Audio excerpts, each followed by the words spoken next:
Assalamualaikum warahmatullahi wabarakatuh. Selamat sore sahabat pendengar dan pemirsa. Kita tahu berkumpul bareng keluarga tanpa terpisah jarak dan waktu ini memang menjadi idaman kita semua, semua pasangan barangkali ya. Tapi bagaimana jika keadaan tidak memungkinkan? Nah, di program Ruang Psikologi kita akan membahas tentang LDR, Long Distance Relationship, saat yang dicinta jauh dari keluarga. Di mana program ini juga bisa Anda ikuti di LPPL Radio Suara Sidoarjo, Ersal Nganjuk, Praja Angkasa Trenggalek, RGR Tulungagung, dan Mahardika Bondowoso. Serta juga Anda bisa nikmati secara visual live streaming di channel YouTube kami di LPPL Radio Suara Sidoarjo. Saya sudah tersambung dengan yang terhormat, yang mulia Dr. Dewi Retno Suminara MSI, psikolog, dosen psikologi UNER. Assalamualaikum Bu Dewi. Waalaikumsalam. Luar Saya itu nih biasa pernah. Mas, dibilang yang mulia itulah saya teringat dengan namanya kerajaan apa gitu. namanya orang muda menghormati yang lebih, saya nggak bilang tua, yang lebih senior, Ayo, lebih banyak makan asam garam kehidupan, lebih berpengalaman, itu kan harus aduh. harus tawaduk gitulah Bu. Apa kabar, sehat Bu Dewi? Alhamdulillah sehat, sehat. Barakallah, karena kesehatan itu adalah hal yang utama, apalagi kondisi Ya sekarang ini ya. betul. Kita nggak tahu kapan ya pandemi ini akan selesai gitu. Lah ya. Ini belajar mengajar masih daring ya Bu? Daring. Masih Ya daring ya? daring, tapi inilah lagi fase libur ya, libur memasuki tahun ajaran baru gitu ya. Kalau kuliah diawali September nanti. Kita mulai kuliah di di UNER. Iya, iya, insya Allah berjalan dengan lancar ini ya. Berarti ini Amin, amin. liburnya panjang, berarti Agustus sampai 1 bulan lebih Iya, lah ya. biasanya kalau tahun ajaran maksudnya baru gitu ya untuk semester yang angkatan baru biasanya memang liburnya bisa sampai 3 minggu. Hmm. 3 minggu, 3 bulan. Oh, tiga tiga bulan, ya, bulan. ya, ya. Karena itu kadang-kadang kalau di program studi dulu yang ada proksusnya dia pakai untuk ada program khusus gitu. Tapi di sini biasanya kita nyiapin untuk kurikulum baru gitu ya. Maksudnya memperbaiki, redesign enggak kurikulum, terus evaluasi pembelajaran, macam-macam Mas. Yang biasanya dipakai libur itu bukan libur, yang dosennya nggak libur, biasanya tambah banyak kerjaan gitu ya. Karena evaluasi persiapan untuk kuliah berikutnya, evaluasi karena kan ini sekarang kan Merdeka Belajar menyiapkan untuk magang-magang, untuk pertukaran student gitu ya. Jadi banyak ya yang disiapkan oleh dosen tuh kalau pas fase-fase ini. Selain ngoreksi, upload nilai, kemudian ada ujian perbaikan gitu. Biasanya ya karena itu waktunya agak lama gitu ya. Ya, Dipakai untuk itu. luar Iya. biasa. Semoga selalu sehat Bu Dewi. Amin, amin itu yang paling penting. Nggih. Baik, kalau kita bicara tentang LDR, kalau istilahnya kan kalau misalnya belajar itu belajar dari rumah. Kalau LDR itu kan long distance relationship gitu ya, hubungan jarak jauh. Memang gak Betul. nyambung sih antara BDR. Tapi R-nya itu ada keterkaitan. Bisa aja ya Betul. saya ini ya. Kita bicara tentang LDR. Tidak semua orang ya, pasangan yang memang kerjanya itu antara pihak suami dan istri, yang idealnya sih memang dalam satu kota. Syukur-syukur setiap hari bisa pulang gitu kan ya. Tapi nggak semua seperti Iya, itu. Ada yang pelayar yang harus melaut berhari-hari bahkan berbulan-bulan. betul. Ada yang jadi anggota TNI Polri yang harus ditugaskan di tempat yang jauh gitu ya. Nah, Iya, fenomena LDR seperti ini, kalau menurut Bu Dewi ya, sebenarnya ini merupakan sebuah hal yang bisa dikatakan tantangan untuk menguji cinta kita, apakah semakin semakin mendalam atau justru semakin istilahnya itu melemah ya. melemah begitu. Monggo Bu Iya. Dewi. Jadi begini, jadi ada dua kajian yang harus kita lihat ya secara garis besarnya itu ini LDR-nya apakah dalam fase masih masih belum married ataukah dia sudah married. Nah, ketika pasangan itu belum married, itu mungkin akan lebih mudah ya, karena mungkin lebih mudah untuk berkelit, untuk ini ya. Dasarnya kalau untuk yang belum married gitu ya, yang belum married itu sebenarnya hanya trust ya, trustworthy, trust ya, kepercayaan itu yang harus tumbuh dulu gitu ya. Jadi tentang kepercayaan itu. Nah, kalau misalnya sudah menikah, itu unsur dalam perkawinan itu ada 3 gitu ya. Ada intimacy, ada komitmen, dan ada kemudian passion. 3 hal ini yang sebenarnya harus diketahui gitu oleh pasangan-pasangan yang mau menikah dan sudah menikah itu mereka harus memelihara ketiga hal tadi. Ketiga hal tadi. Jadi intimacy, komitmen, dan passion. Komitmen inilah yang sebenarnya diuji gitu ya, diuji ketika mereka LDR. Komitmen, kemudian intimacy, bagaimana tetap bisa menghidupkan romantisme, kemudian saling saling menyapa dengan penuh kasih sayang gitu ya. Jadi mungkin itu perlu dilakukan dan harus disadari oleh pasangan-pasangan yang LDR. Namun kita harus lihat lagi dari macam-macam pekerjaan gitu ya. Ada beberapa hal yang perlu diperhatikan pada pekerjaan-pekerjaan yang memang sudah rutin, seperti berlayar misalnya. Itu memang ketika mereka menikah, itu kan pasti mereka sudah paham mereka akan melakukan bentuk hubungan itu adalah dengan cara LDR. Nah, kalau dengan cara LDR, mereka pasti sudah siap secara psikologis bahwa mereka mungkin tidak akan bisa saling berkontak, apalagi kalau misalnya berlayar di suatu tempat di mana mereka tidak mungkin untuk melakukan komunikasi. Nah, untuk yang mau menikah dengan orang-orang yang sudah dengan posisi pekerjaan, yang membuat mereka memang akan berpisah dalam beberapa waktu, memang harus bekal ini komitmen ya. Kalau pernikahan mereka pada komitmen. Namun kalau mereka masih belum menikah ya harus kepercayaan yang dijaga gitu ya, kepercayaannya. Nah, ini yang harus dipahami. Nah, berbeda lagi kalau misalnya mereka bekerja pada saat waktu menikah pekerjaannya masih di kota, tapi kemudian karena promosi gitu ya, karena promosi maka mereka akhirnya harus berjauhan. Nah, inilah yang sebenarnya pada pasangan yang seperti ini yang mungkin perlu persiapan gitu ya, perlu persiapan dan perlu dipertimbangkan bagaimana agar mereka tetap bisa membangun 3 hal tadi, intimacy, komitmen, dan passion. Satu contoh mereka bisa melakukan untuk kapan mereka akan bertemu, misalnya seminggu sekali, atau 1 bulan sekali, atau sebulan 2 kali, itu mereka sudah harus ada pembicaraan terlebih dahulu. Ya, jadi memang ini yang harus diperhatikan. Apalagi nanti kalau mereka sudah mempunyai anak. Maka ketika sudah mempunyai anak, waktu ketemunya mereka pasti tersisa juga untuk si anak-anak ini. Ya, jadi mungkin ketemu ngobrol dulu, nanti yang lainnya dengan pasangan ini. Nah, saran saya pada mereka yang seperti ini untuk membangkitkan passion dan intimacy, ketika mereka bertemu, tolong tidak membicarakan yang lain, tidak bukan adalah untuk memupuk kasih sayang dengan cara misalnya pergi ke tempat-tempat yang menjadi kenangan, kemudian itu harus tetap dilakukan ya, tetap dilakukan. Jadi pada pasangan-pasangan itu diusahakan untuk tetap mengenang tempat-tempat yang bersejarah, tempat-tempat yang membangkitkan atau mendengarkan musik yang bersama, misalnya kayak gitu.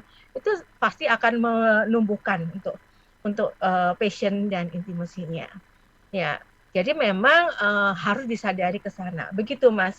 Jadi ada intimacy, komitmen, dan passion dengan pasangan yang belum menikah, cukup kepercayaan yang harus dipupuk gitu. Begitu, Mas Panji. Baik, jadi ada hal 3 yang kalau kita memang boleh dikatakan takdirnya kita mendapatkan pasangan yang dalam pekerjaannya itu harus jauh gitu ya. Iya, Intimacy, komitmen, passion itu yang harus perlu kita tanamkan pada diri kita masing-masing, tidak hanya dari sisi prianya tapi wanitanya juga atau dua-duanya gitu ya. Betul. Kalau perlu bergenit ria gitu ya. Karena godaan bergenit ria, bermanja gitu harus muncul itu. betul. Jangan karena kemudian pulang Pepatah Iya, mengatakan rumput tetangga lebih hijau daripada rumput sendiri. Nah, ini bahaya ini. iya janganlah, Baik, jangan. dalam hal LDR itu sendiri, ya, kalau kita melihat ada pasangan yang memang istilahnya itu mampu bertahan, tapi di sisi lain ada pasangan yang akhirnya bubrah mungkin karena ya macam-macam gitu ya orang kan. Iya, Ada yang tergoda oleh sosok yang lain gitu ya. iya Ada betul. mungkin yang tidak siap dengan kondisi harus sering ditinggal dan sebagainya. Nah, dalam kondisi seperti ini, apa sih yang mendasari akhirnya mereka itu terlepas dari apa yang tadi Bu Dewi sampaikan, ada tiga hal tadi ya, Iya. intimacy, passion dan juga komitmen. Tapi mungkin apakah karena faktor eksternal misalnya eh, pressure dari keluarga atau mungkin dari tetangga yang atau mungkin dari teman yang dalam tanda kutip suka ngebully tipis-tipis. Iya, betul. Misalnya ke kondangan yang lain ada pasangan, dia sendiri nggak ada Heeh. pasangan. Nah, kondisi-kondisi seperti itu, apakah ada peluang untuk akhirnya pasangan itu nggak mampu bertahan, Bu Dewi? Tergantung dari masing-masing ya, Mas Panji ya. Jadi yang perlu diperhatikan di sini adalah kesadaran bahwa mereka sendiri, mereka pergi sendiri, ataukah mereka misalnya ke kondangan tadi, atau mereka adalah hidup misalnya dalam durasi sekian mereka hidup dengan keluarga. Karena jujur aja begini, ada beberapa pasangan yang sudah menikmati LDR itu justru yang menjadi problem ketika ini yang suaminya berlayar gitu ya. Kemudian ketika suaminya sandar dan kemudian mereka bertemu, justru si istri ini merasa kalau kita katanya kan, waduh senang ya suaminya datang gitu. Kadang-kadang mereka bisa juga mengatakan, iya Bu, 1 hari 2 hari nggak apa-apa, kalau seminggu gini kita juga bingung Bu katanya. Itu terjadi karena memang si pasangan ini mungkin merasa nyaman dengan dirinya sendiri. Ini yang mungkin berbahaya. Oleh karena itu saran saya pada pasangan yang seperti ini harus menciptakan ada kreativitas dalam dirinya untuk menciptakan situasi itu menyenangkan. Karena memang kalau mereka yang misalnya satu contoh yang berlayar misalnya contoh aja ya berlayar atau misalnya menjadi ABRI yang harus bertugas di luar ada penugasan yang jauh kemudian tidak mungkin untuk bertemu misalnya atau pimpinan yang biasanya kan kalau keluarga tuh ada yang pindah-pindah gitu ya jauh gitu ya. Nah mereka kalau misalnya seperti itu dan sadar gitu ya sadar tentang itu ya nggak apa-apa gitu ya mereka mereka kadang-kadang menikmati gitu ya mereka dalam jarak LDR. Cuma yang untuk masalah-masalah yang tadi ya hadirnya orang-orang tertentu karena dipoyoi kemudian poyoi tahu nggak ya misalnya di apa di Digojloki atau ya kan di bukan dibully ya tadi ya hmm, itu kan wah ini kamu tuh kalau harus ada pasangan lain tuh pasangan kamu lagi pergi misalnya kayak gitu itu kembali lagi kepada komitmen tadi oleh karena itu saran saya memupuk gitu ya memupuk cinta memupuk kasih sayang pada pasangan yang LDR tuh perlu dilakukan gitu ya satu contoh yang seringkali tidak membuat mereka suka itu adalah ketika berkomunikasinya hanya bersifat kayak interogasi gitu ya. Kamu di mana Pak? Misalnya, kamu udah pulang nggak? Kalau belum pulang sekian, kayak gitu kan interogasi gitu. Ya, tapi kalau mereka mencoba menyampaikan cerita-cerita tentang dirinya, Pak misalnya papa atau papi atau apa gitu ya, bah gitu. Tadi saya melakukan ini gini-gini. Itu kan berarti mereka mencoba pasangan itu untuk masuk ke dalam kehidupan dia, untuk mengerti apa yang dilakukan oleh pasangannya. Nah, bukan kemudian komunikasi yang dilakukan adalah pertanyaan. Nah, ini yang kadang-kadang mereka menjadi merasa tidak nyaman gitu ya. Satu contoh lagi komunikasi yang misalnya, aduh ini aku masak ini, jadi ingat papa, misalnya papa kan suka kayak makanan ini. Itu kan cerita tentang apa dirinya. Wah, nanti kalau aku pulang tolong dimasakin lagi. Nah, itu kan menjadi menjadi terlibat, involved di dalam rumah tangga itu mereka merasa dilibatkan, ya. Jadi pasangan suaminya di atas itu masih jauh gitu ya, masih dilibatkan gitu ya. Beda kalau misalnya, Pak, Papa di mana? Sudah pulang, sudah makan belum? Ini. Itu bukan bentuk perhatian sebenarnya. Itu kayak mencoba membatasi gitu. Tapi kalau dia cerita tentang dirinya, kemudian paling nggak papa tadi loh kayak gini ketemu ini. Jadi menjadi mengalir gitu ya. mengalir gitu, atau anaknya cerita, ayo gini misalnya, anaknya telepon juga mereka gitu. Tadi loh Pak, anak saya anak kita tuh kayak gini ya. Akhirnya mereka terlibat gitu ya, Itu yang mungkin dipupuk ya di dalam komunikasinya untuk intimasinya tetap berjalan. Nah, kemudian untuk meningkatkan passionnya, gairah rasa tertariknya itu, ya itu tadi misalnya ucapan I love you misalnya, aduh kangen Pak, gini ini, wah Pak rasanya kangen misalnya, itu mungkin perlu diungkapkan ya. Jadi tidak ada hal yang harus dipahami antar pasangan itu, jangan merasa gengsi, masa aku yang bilang dulu, tidak boleh seperti itu. Jadi di dalam perkawinan itu harus merasa bahwa sama-sama membutuhkan, sama-sama bercerita tentang dirinya. Jadi keterlibatannya ya engage pada keluarga itu muncul gitu kalau kita mengatakan apa yang terjadi gitu ya, bukan kemudian meneror dengan pertanyaan-pertanyaan apa yang dilakukan oleh pasangan kita. Begitu Mas Panji. Oke, baik, ini ada beberapa pertanyaan yang sudah masuk, tapi kita hold dulu Bu Dewi, nanti akan saya bacakan sesudah kita ikuti beberapa pesan berikut ini. Baik, sahabat pendengar dan pemirsa, Anda masih bersama kami di program Ruang Psikologi dengan tema LDR, saat yang dicinta jauh dari keluarga. Anda masih ada peluang atau kesempatan untuk bertanya dengan narasumber yang luar biasa dengan Dr. Dewi Retno Suminar MSI, psikolog dosen psikologi Universitas Airlangga, terkait tema kita. Sesudah kita ikuti dulu beberapa pesan berikut ini.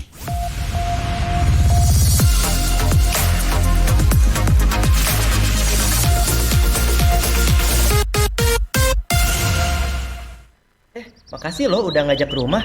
Tahu aja anak kos gak ada hiburan. Daripada di kos bengong aja, mending ngebuburit sambil nonton Indium TV. Tapi nonton apa ya? Ini UCTV kan? Kamu tuh nggak ada yang baru, namanya Gameku. Kok Gameku? Ini TV ku. Ih beneran, Gameku itu cloud gaming asli Indonesia. Jadi kita bisa main game di IndiHome TV tanpa harus beli konsol atau install gamenya. Wah mau dong. Nih caranya, cari Gameku di UC App Store, download dan install, lalu pilih paket berlangganan. Banyak kok tutorialnya di internet. Iya, mudah banget. Yaudah yuk main Gameku, mari kita coba. Sebentar, ini kan gameku, kenapa jadi gamemu? Ih kok gamemu, ini Gameku. Apa sih ini ribut-ribut? Sana kalian bantu angkat galon ya, biar bunda yang main gameku. Wujudkan bersama IndiHome.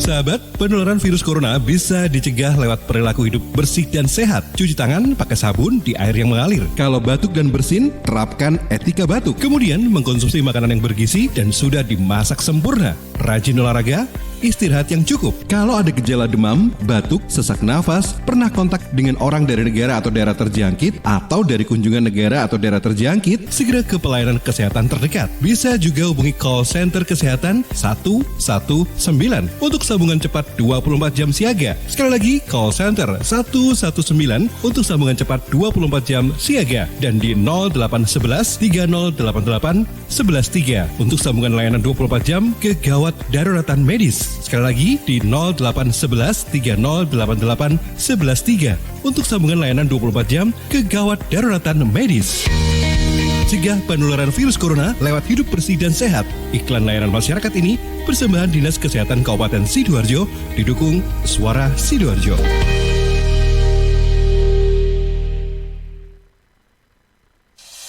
CHEERS Cheers. CHEERS Cheers. CHEERS Cheers. Air hidup yang terbaik. Hey, cheers in the house. Cheers, air ber-pH tinggi. Cheers dapat membantu netralkan pH tubuh. Cheers mengandung antioksidan alami. Cheers, air minum terbaik untuk keluarga. Air minum sehat keluarga. Cuma cheers. Air minum dengan pH tinggi. Cuma cheers. Cara pesannya mudah, petugasnya ramah. Gratis ongkos kirim. Hey, cheers in the house. Untuk pemesanan via WhatsApp di nomor 087777243377. Gratis ongkos kirim. Cheers in the house. Untuk wilayah Sidoarjo dan sekitarnya bisa menghubungi Depo Candi di 0821 4225 6646 0821 4225 6646.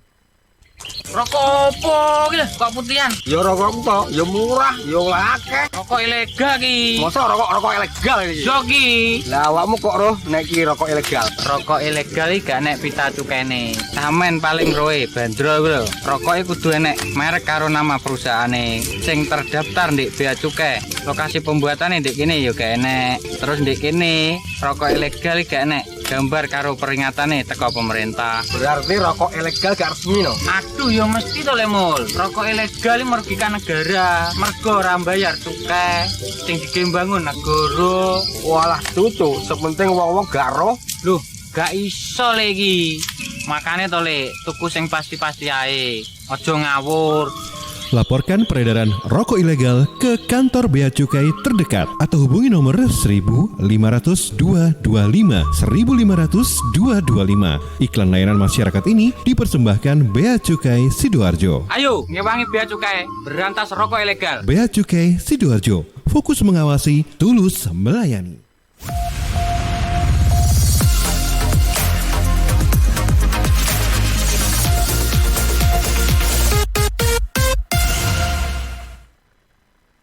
Baik, terima kasih Anda masih bersama kami dalam program Ruang Psikologi dengan tema LDR saat yang dicinta jauh dari keluarga bersama Dr. Dewi Retno Suminar MSc, psikolog, dosen psikologi dari Universitas Airlangga, UNER Surabaya. Baik, Bu Dewi, ini saya bacakan beberapa pertanyaan yang masuk ya Bu, mohon izin. Iya Mas Panji. Ini ada 2 pertanyaan, satunya sebentar. Oke, satunya, oh ya, ini pertanyaannya begini. Dari, bentar ya Bu, agak tumben agak susah WA-nya ini. Dari Bu Reni Vita, pertanyaannya adalah, Assalamualaikum Bu, sebenarnya 2019 kemarin saya menikah, tapi suami saya ditugaskan di perbatasan Atambua, Nusa Tenggara Timur. Akhir ini suami saya mengajak untuk pindah ke sana, tapi saya keberatan karena saya mengajar di sini. Bagaimana nggih Bu? Oke, dari Bu Reni Vita, dari Mbak Reni Vita ini ya. Kemudian pertanyaan berikutnya ini dari Amira di Lumajang. Memang pertanyaannya nggak nyambung dengan tema kita, tapi nggak apa-apa saya bacakan ya Bu ya, barangkali jenengan mau menanggapi. Assalamualaikum, kenapa ketika menghadapi kenakalan remaja di lingkungan selalu ditanggapi dengan pemakluman? Misalnya, wah maklum namanya juga anak muda gitu. Baik, mungkin seperti itu ya Bu Amira ya. Baik, masih 2 pertanyaan, mau ditanggapi Bu Dewi? Iya, terima kasih. Yang pertama dari pertanyaannya Mbak Reni ya, atau Bu Reni atau Mbak Reni Mbak ya, karena dia barusan menikah ya 2019, di 2 tahun ya, iya. di 2 tahunan ya menikah. Jadi ketika menikah di awal tentunya Mbak Reni sudah tadi yang saya sampaikan, ketika menikah dengan angkatan itu harus sadar betul siap saat harus siap untuk ikut tugas atau enggak gitu ya. Nah ini di Atambua ya, di NTT. Nah gini, kalau misalnya Mbak Reni sekarang mengajar, tolong diperhatikan kalau misalnya suaminya udah meminta Anda itu ikut sana, berarti situasinya di sana bukan situasi yang berat tentunya ya, situasi yang mungkin lebih bagus, lebih aman gitu ya. Nah, kemudian kalau Anda mengatakan mengajar di sini, tolong dilihat kalau statusnya itu misalnya masih pegawai lepas, sebenarnya untuk keputusan mengikuti suami adalah suatu hal yang mungkin menurut saya lebih baik gitu ya. Tetapi gitu, kalau misalnya Anda sudah menjadi PNS yang mungkin tidak mudah untuk berpindah gitu ya, maka ya itu harus disampaikan betul pada si suami gitu ya, disampaikan betul pada suami gitu ya, karena ketika si suami meminta untuk mengikutin itu pasti berarti situasinya memang membutuhkan dukungan secara physically Anda untuk ada di sana gitu ya. Anda di sana. Apalagi di Atambua ya Mbak, itu Atambua tuh lebih bagus loh ya di sana. Ya, maksudnya Atambua perbatasan ya itu ya. Kalau orang-orang Timor Leste itu kalau lihat Atambua pasti akan pengen tuh ke Atambua gitu ya. Nah, itu pasti mereka lebih bagus di sana. Ya, lebih bagus sekarang. Kalau dulu mungkin kondisinya genting karena lagi perpisahan ya di Atambua tuh masih genting gitu ya. Tapi kalau sekarang kayaknya enggak ya. Nanti di sana juga nyaman aja sih, ada banyak makanan yang enak-enak juga gitu ya. Jadi sebenarnya selain ada situasi untuk penyesuaian diri dengan situasi-situasi tempat yang di sana juga karena mungkin yang terpenting adalah Anda mengikuti orang yang Anda cintai gitu ya. Orang yang Anda cintai itu pasti akan membuat Anda lebih mudah untuk beradaptasi dengan lingkungan. Jadi saya bisa paham gitu ya. Karena Anda pasti merasa tidak nyaman karena Anda merasa bahwa saya harus beradaptasi dengan situasi yang baru gitu ya. Harus jauh dengan keluarga, itu tidak mudah memang. Namun ketika kembali lagi ketika Anda mengatakan iya menikah dengan pasangan Anda itu kan Anda sudah paham betul bahwa pasangan Anda adalah seorang ABRI yang memungkinkan atau kalaupun bukan ABRI tapi misalnya tugas ya sering kayak ada tugas yang harus dilakukan di sana. Jadi menurut saya kembali lagi kalau sekiranya memang bukan PNS yang bukan ASN ya yang kesulitan untuk karena kan kalau gitu kan harus ada lepas butuh ya untuk berpindah. Tapi kalau misalnya Anda pegawai lepas sebenarnya untuk menjadi pengajar dimanapun tuh bisa gitu ya. Jadi kembali lagi kalau itu sudah diminta oleh si suami nggak apa-apa Anda ikutin aja karena bagaimanapun kalau Anda ikut dengan suami di sana Anda pasti akan nyaman karena Anda merasa di dekat orang yang Anda cintai ya dekat Anda yang cintai dan Anda bisa memberikan support dan saya yakin di sana pasti ada peluang ya ada peluang untuk menjadi pengajar juga gitu ya. Jadi jangan khawatir gitu ya kalau Anda nanti pengajar nggak bisa ngajar lagi di sana gitu ya. Nah, gitu. Begitu ya. Saran saya ya kembali lagi kepada tujuan Anda. Tujuan Anda ketika Anda menikah itu kan tentunya untuk hidup bersama dengan suami dan bisa berkembang bersama mewujudkan keluarga yang kecil, yang bahagia, yang saling mendukung satu dengan yang lain. Kalau misalnya suami sekarang sudah meminta, itu berarti dia memang membutuhkan dukungan dari Anda. Jadi saran saya, yaitu kembali lagi, kalau Anda bukan ASN, masih pegawai lepas untuk pengajar, sebaiknya ikut, gitu ya. Namun kalau memang ASN, memang tidak mudah untuk keluar, ya walaupun memang pada beberapa orang yang berani gitu untuk, ya udah nggak apa-apa, aku keluar dari ASN, gitu ya. Saya akan ngikutin pada suami saya. Dan biasanya karir suami juga akan menjadi lebih bisa meningkat kalau misalnya. Tapi kembali lagi tanyakan pada diri Anda sendiri ketakutan Anda itu apa gitu ya. Ketakutan atau apakah hanya benar karena Anda mengajar ataukah Anda ketakutan untuk tidak mampu beradaptasi. Nah, kalau tidak mampu beradaptasi kembali lagi tanyakan Anda tinggal bersama orang yang Anda cintai. Jadi sebaiknya ya saran saya ikut aja dengan suami gitu ya. Selama Anda memang tidak terikat di kontrak yang membuat Anda tidak bisa untuk menyusul suami, ya. Oke. Kemudian pertanyaan kedua dari Ibu Amira ya. Ya. Walaupun nggak nyambung tapi nggak apa-apa ya. Ini excuse gitu ya. Ya, itu namanya remaja kayak gitu nggak apa-apa gitu ya. Itu sebenarnya memang nggak boleh Ibu ya. Jadi memang kita tahu remaja itu namanya kalau di dalam psychology itu self fulfilling ya, pembenaran gitu ya. Pembenaran, aku sudah tua, jadi kalau aku salah-salah enggak apa-apa, aku kan pikun gitu. Jangan gitu ya. Aku harus tua gitu. Jangan itu membuat diri kita menjadi tidak bagus gitu ya. Ya kalau anak remaja juga gitu. Enggak apa-apa kan mau remaja, nakal-nakalnya pas pada saat remaja aku nakal aja gitu. Jadi tidak juga seperti itu. Jadi memang betul sebaiknya kalau kita tahu bahwa remaja itu ada istilah ya kalau orang remaja itu ada istilah emosionalnya itu up and down gitu ya, emosional up and down, kemudian dia merasa kebingungan dengan masih mencari jati dirinya sendiri gitu ya, dia mencari identitas dirinya, dia lagi membangun norma-norma. Nah, memang itu adalah bentuk-bentuk dia pemberontakan yang ada. Jadi dia menjadi kayak pemberontak, mengkritisi gitu ya, kemudian dia mungkin tidak mau diatur gitu ya.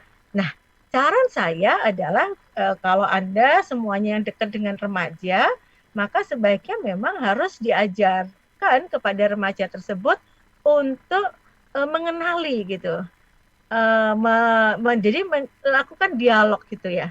Kalau menurut kamu perilaku seperti itu betul apa enggak?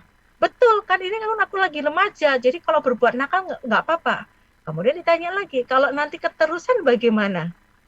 Nggak mungkin keterusan, aku kan bisa berhenti dengan sendirinya. Oke, kamu mau berhenti kapan gitu. Jadi dicoba untuk didialogkan. Kenapa dia melakukan itu, kenapa ya gitu. Jadi kalau misalnya membenarkan aja ya salah, tapi kalau dicari why, kenapa, mengapa dia seperti itu, justru remaja ini harus kita bantu. Karena di dalam pencarian identitas itu ada fase-fase ya, ada fase for disclosure itu fase bergejolaknya mereka, moratorium, mereka terjadi krisis identitas, dan kemudian dia mencari nilai-nilai value di dalam dirinya gitu ya. Itu dia lagi fase-fase seperti itu. Nah, justru kita harus membantu. Jadi jangan hanya ya nggak apa-apa gitu, enggak, tapi dibantu untuk menemukan norma value dalam hidup dia tuh yang betul, yang kayak apa, yang harus seperti ini. Justru kan ini kan mereka dalam fase-fase itu, fase-fase bergejolaknya itu. Dia lagi mencari untuk pembenaran dari perilakunya dia, bahwa aku itu remaja, boleh nakal gitu ya. Kemudian ditanya aja kalau mau stop gimana. Aku bisa stop, coba. Kalau sekarang latihan aja. Kalau hari ini kamu besok pagi bangun tidur langsung stop, bisa nggak kira-kira? Nah gitu. Artinya diajak aja mereka untuk menganalisis why kenapa melakukan itu. Itu kegiatan untuk bertanggung jawab. Itu diajarkan aja mereka pada remaja tersebut. Ya, jadi memang mereka lagi krisis ya, krisis. Ya, memang di situ memang emosinya up down, kemudian krisis, mencari jati diri. Ya, mereka lagi fase-fase seperti itu harus diajarin untuk bagaimana menemukan. Tapi tidak boleh hanya excuse bahwa mereka remaja boleh aja seperti itu, tidak.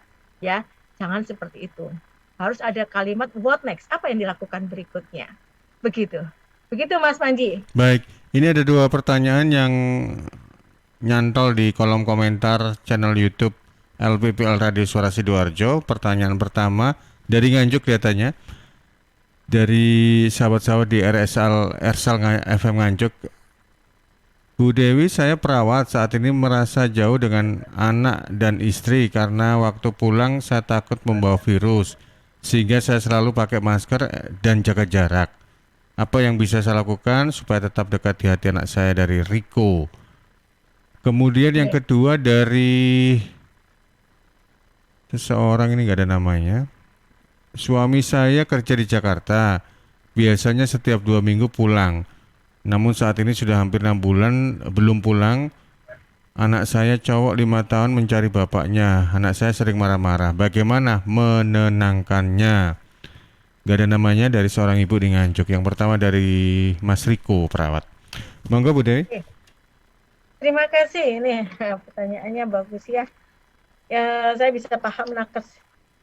Ya, sebagai nakes, Mas Riko, Pak Riko, anak dan istri ya, Bapak menjaga jaga jarak ya, karena merasa takut. Ada satu hal, emotional touch itu memang tidak selalu harus dengan memang harusnya dengan memeluk atau apa ya. Mungkin Mas Riko bisa atau Pak Riko ini bisa mencoba melakukan selama Bapak bekerja di rumah sakit menggunakan hazmat dan kemudian menggunakan prokes yang bagus, maka sebelum masuk rumah kan tentunya ada prosedur-prosedur ya. Mungkin bajunya dilepas, kemudian disemprotkan, disemprot dulu gitu ya. Itu mungkin bisa dilakukan. Sebenarnya itu ditanamkan aja sama keluarga, kenapa itu dilakukan gitu ya. Kalau di rumah misalnya masih tetap masker, nggak apa-apa Bapak. Tapi yang penting adalah Bapak masuk itu dalam kondisi benar-benar sudah sudah apa ya disemprot dulu misalnya ya, kemudian cuci tangan, kalau perlu langsung mandi dan kemudian bertemu dengan anak sebenarnya bisa aja. Saya bisa paham itu ya, karena ketakutan Bapak aja. Karena saya juga hidup beberapa bulan yang lalu sebelum anak saya ini menikah dan kemudian tinggal di tempat yang lain. Sebelumnya anak saya sebagai seorang dokter pun juga seperti itu, PPDS ya itu juga gitu. Kalau dia habis jaga ya pulang itu ya langsung masuk ke kamar mandi yang kita siapin bajunya, dia langsung ke kamar mandi gitu. Langsung kemudian mandi dulu, bersih-bersih, kalau bersih-bersih baru dia cium tangan saya, Bunda, misal kalau apa gitu ya.